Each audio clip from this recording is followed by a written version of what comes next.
எல்லாருக்கும் வணக்கங்க. எல்லோரும் எப்படி இருக்கீங்க? வாங்க, இன்னைக்கு மகாபாரத கதையில் நம்ம என்ன கதை பார்க்கலாம், என்ன தலைப்பு பார்க்கலான்னு பார்க்கலாமா?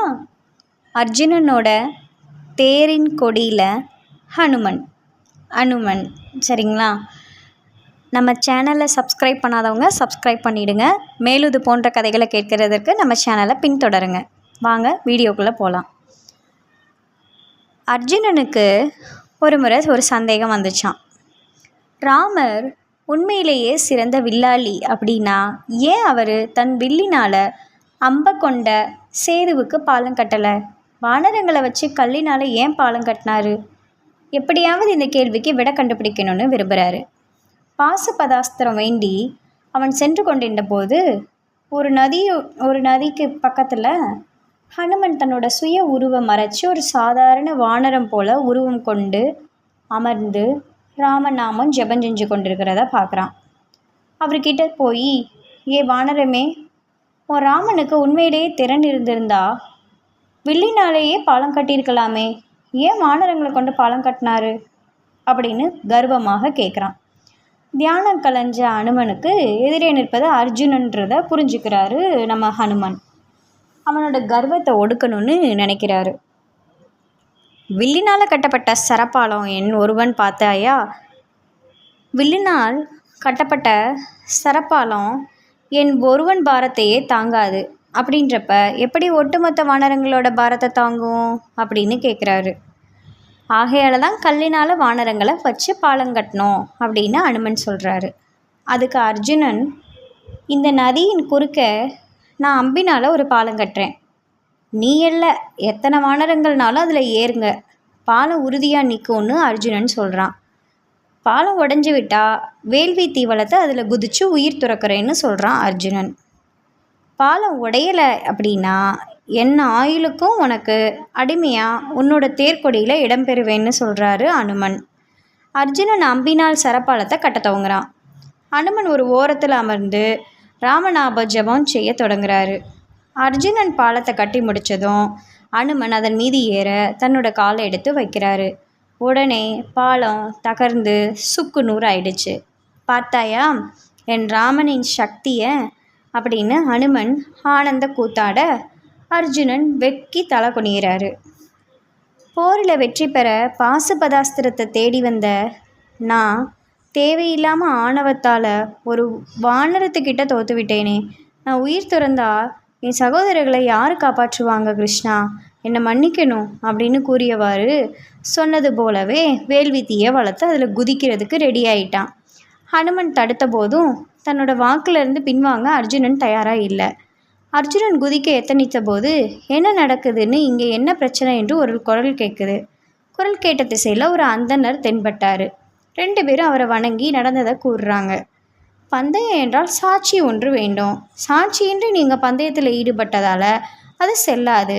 மற்றொரு முறை நீ பாலம் கட்டு, மற்றொரு முறை இந்த வானரத்தை அதை உடைத்து நொறுக்கட்டும், பின்னாடி முடிவு பண்ணிக்கலாம் அப்படின்னு சொல்கிறாரு அந்த அந்தணர். யார் பலசாலின்னு அப்புறம் நம்ம முடிவு பண்ணிக்கலான்னு சொல்கிறாரு.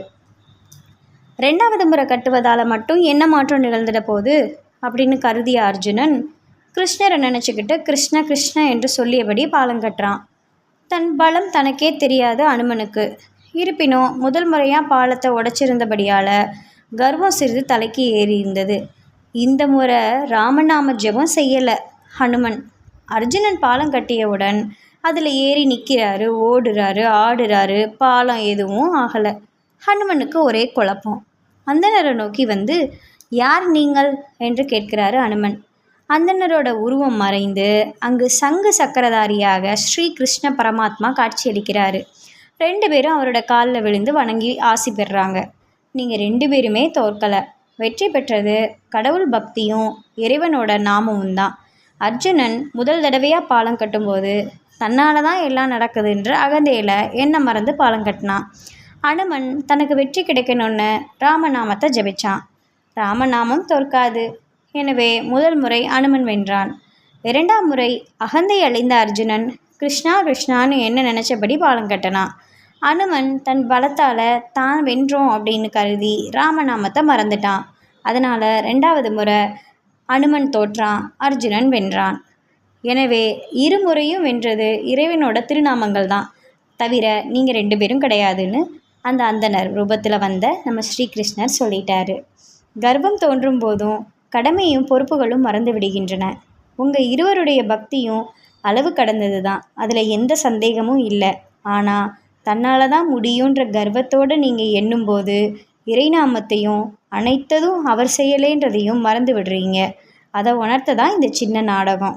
மேலும் அர்ஜுனா, இந்த வானரன் வேறு யாருமல்ல, சிரஞ்சீவி ஹனுமனே என்றார். உடனே ஹனுமன் தன்னோட சுய உருவை காட்டினார். அர்ஜுனன் அவரோட காலில் விழுந்து மன்னிப்பு கேட்டான்.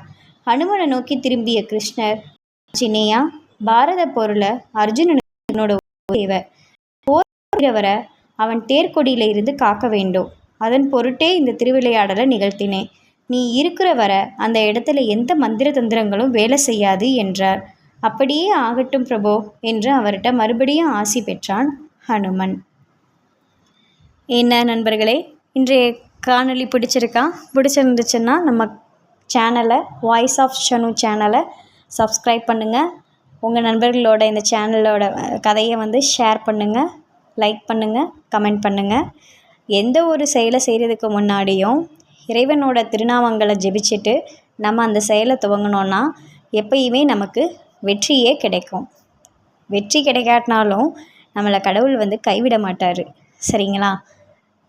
லைக் பண்ணுங்கள் பிடிச்சிருந்துச்சுன்னா. நன்றி.